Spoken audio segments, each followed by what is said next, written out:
Hi guys, today we're going to discuss how we can be the difference.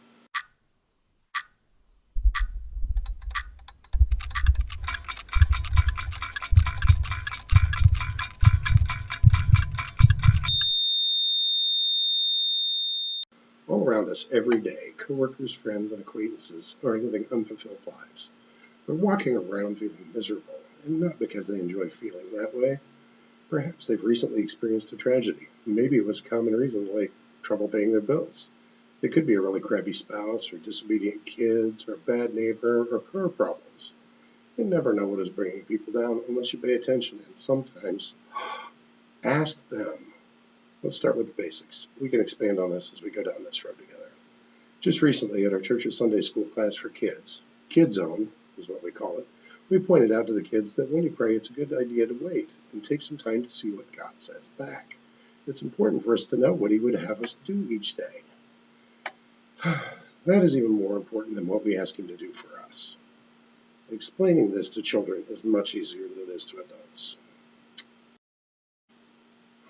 With children, we can point out that we have 2 ears and 1 mouth, so perhaps if we listen twice as much as we talk, even in prayer, then maybe we can hear what God would like from us. I believe that adults can also learn from this simple truth, especially in the way we interact with other people. If someone is constantly going through their day talking about themselves and their family and their pets and their problems and their car, often they're eliminating opportunities to learn about others. If we cannot pay attention to others, how are we supposed to discern their needs? How can you care about people involved in situations that you know nothing about? How do we genuinely care if we don't shut up long enough to actually hear them? I'm not bringing this up to be mean to anybody. I've caught myself prattling on about someone, or about something. After somebody asked a casual, "How are you today?" By the coffee pot or the water cooler at work. The thing is when this is asked in passing by a casual acquaintance, it is probably not a request for the latest chapter in your autobiography. They don't want that much information in most cases. Asked by a close friend, it might be such a request, and that's cool. You can deal with that as time permits. The flip side to this is that when we ask, it should never be casual. Always be prepared to listen. Most people really aren't looking for a hero or even a solution or super sage advice. They want a friendly ear. Many times, if appropriate, asking someone if you can pray for them or their family would be a good closing when they are done venting. Even though, pay attention. And if they're uncomfortable praying on the spot or in front of others, or it's just not the right time or place, let them know that you have their back in your evening prayers. It's not a cheesy platitude if you're actually going to follow through. Paying attention, caring, and asking what you can pray for are pretty big ways to make a difference for someone. Now, not everything has to be as potentially time-consuming as asking people to open up, though. Do you have an extra $5 in your pocket? Buy a package of baby socks the next time you're at Walmart. What? Okay. Throw them in a drawer when you get home. Next time you go to Walmart, buy a baby hat. Next $5, buy a onesie or a package of newborn diapers. How about a baby blanket? Fact is, if you pay attention, some family around you will be in need. A home will burn down eventually. A new parent will lose their job. There may be a tornado. You never know. These things happen daily. And if you're fortunate enough that these things don't happen around you, then when your drawer is full of baby stuff that nobody needs, hey, you know what? Box it up, and you can send it to a church that supports missions that revolve around babies. Or send it to a children's hospital. You don't want to do the baby thing? Fine. Buy toys for when Toys for Tots comes around every Christmas time. Get stuff on closeout. You can have a good pile to turn in. Don't feel led in the direction of doing anything for kids? Well, that's kind of weird, but okay. How about prepaid gift or gas cards from a local convenience store chain? You can always give those to somebody just with a note of appreciation. Instead of embarrassing somebody that's actually in need, you can just seem appreciative and help them at the same time. Okay, is this all too much, or is it not enough? I'm going to go big before we take it down to real basics. Do you know anybody who is about to lose their car or have their water or power shut off?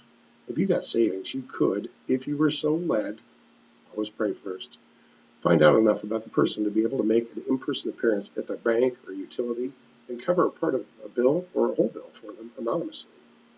Do you know a family too proud to ask for assistance with food? Hey, kids need fed. So do adults. Buy some groceries for them. Send them over with a card of encouragement. And you don't have to do it in person. You can send it over in a taxi or an Uber. How about just a nice note for that person you walk past every day and never give much thought to?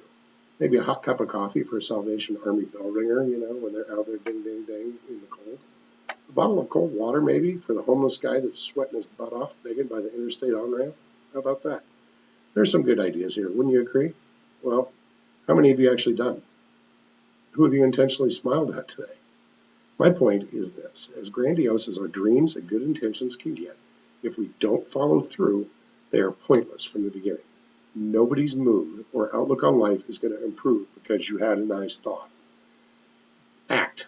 Do something today. It does not cost anything to write a note, hold a door open, rake somebody's yard. Smiles are still free. Don't be cheap with a smile. Smile so that your face around your eyes crinkle when you encounter somebody. About like that. Be real about it. Tell them good morning. Be genuine. Walk like the Son of the God of the universe paid the price for all of your sins, because he did. Act like you're joint heirs to what God has promised. Treat others with kindness and mercy, as it has been given you by the Most High. Live as if you're victorious, because you are. Nobody wants what a grouch has. They already have it, and a lot of it. Show everyone how awesome Christ's love is by your actions, and eventually people will wonder what you have that they don't, and they will want it. So pray. Ask God what he would have you do and how he would have you act. Then listen. Pay attention. It's God's turn to talk. Then boldly follow directions. If you find any value in this, or you know somebody who would enjoy disagreeing with me, like and share this. Be blessed, my friends. Until next time.